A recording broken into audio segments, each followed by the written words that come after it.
Қайырлы күн шебер қаншайымдар. Біз өткен жолы мына қызыл ыдысын істеген болсақ, бүгін мен сіздерге сары түрін істеп көрсететін боламыз.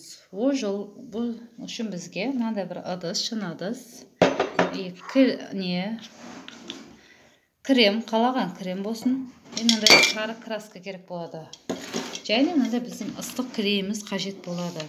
Ал енді жұмысымызды бастайық. Ол үшін біз мынаған кремді жағып аламыз сыртына. Крем жаққан кезде қатты жағып жермеңіздер, жұқалатып сіңетіндей болып, әсіресе мынандай іші кірген шұңқыр жерлеріне жағу керек. Жақсылап сіңдіріп жағып аламыз.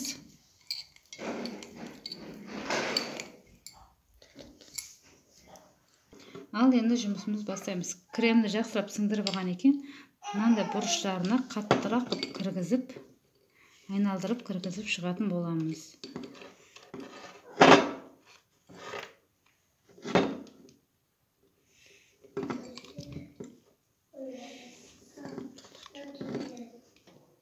Ал енді қаншайымдар, міне осыны жайлап, астын ажыратып аламыз. Алған екен бізде осындай ыдыс шығатын болады.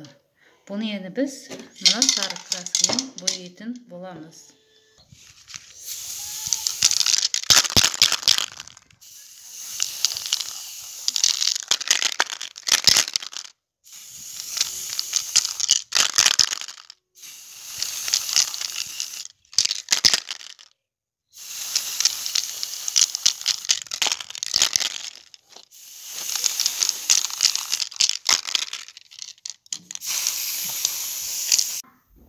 Міне қаншайымдар, шебер қаншайымдар, осындай жіп салатын ыдыс жасауымызға болады екен.